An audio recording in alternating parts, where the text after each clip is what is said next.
Are you a renter or homeowner looking for a non-permanent way to jazz up your bathroom? Then here's your sign to get a little crafty, break out your tools, and get to work.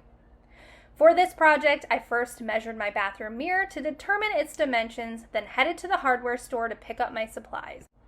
I found some 4-foot pre-cut 1x4s and got a total of 6 for my project. Once I got home, I attached 2 of the boards with a bit of adhesive and a mending plate on one side. Then I repeated that for 2 more boards. For my sized mirror, I cut the 2 longer connected boards to 63¼ inches and the 2 shorter boards to 33½ inches using my jigsaw because that's what I have. Next, I attached all the boards together into a rectangle using a corner bracket in each corner. On the same side, I used the mending plates. Then I painted the very top and the inner border of the frame with some dark green paint I already had on hand. For the next step in this project, I used these black and white flower peel and stick tiles I found on Amazon. I first cut the tiles in half so I had 1 flower on one side and 2 on the other side.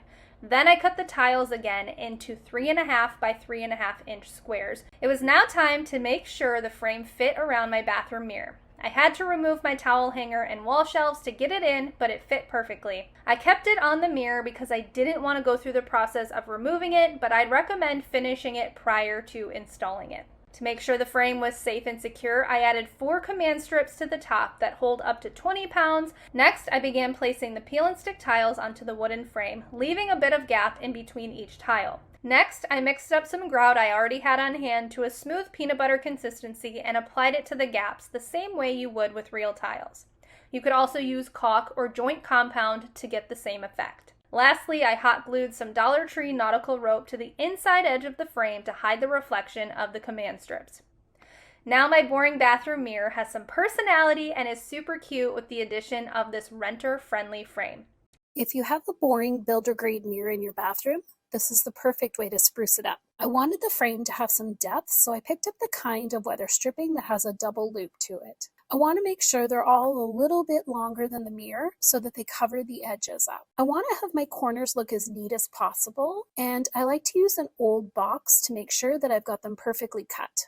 To make the weather stripping look more like a pretty frame, I'm going to paint it. I've chosen this rich brown color, and I want to cover the entire top and sides. Now it's time to adhere the weather stripping to the mirror. The foam has double-sided tape on the back, so all I need to do is peel off the cover strips and I'm ready to stick it into place. The tape is quite sticky, but not enough so that I can't remove it and move it around so that I can make sure that the frame is exactly where I want it. Now that I have it all in place, I'm going to touch up a few little areas where the paint cracked as I was putting it on.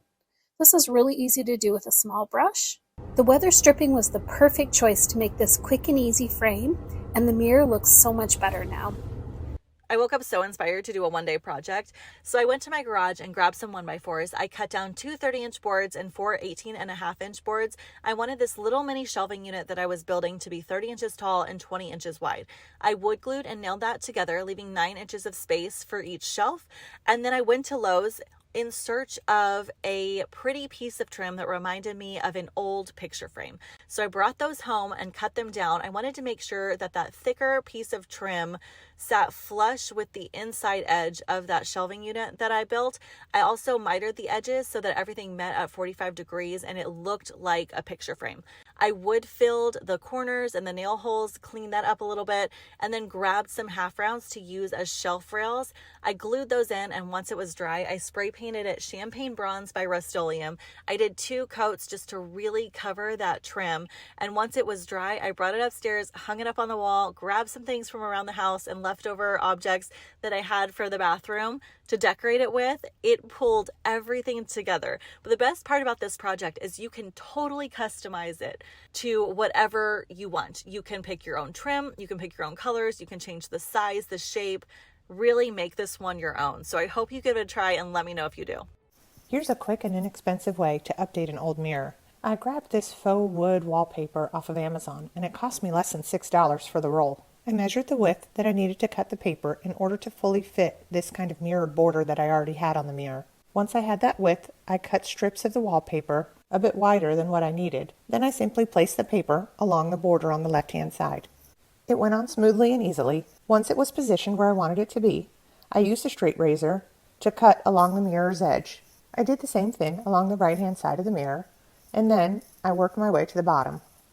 I measured the width that I needed and then cut it so that I would have a little bit of overlap and a really good seam on the sides. The final piece was my installation across the top. It looked really great. It adhered easily. And then, of course, all I needed to do was to continue to go around it a little more just to fine-tune the edges and make sure that everything was attached and adhered in the way that I wanted it to look. In my bathroom, I've got builder-grade mirrors, and I want to get rid of them, but I know there's a cheap and inexpensive way by going down to the hardware store and grabbing some 1x4s. I'm going to get 2 6-footers and an 8-footer. Now, here's a hint. Look at this board down the side. Ugh, that's ugly. We don't want that one. Look at this one. It's a lot better and a lot straighter, so we're going to grab some of these.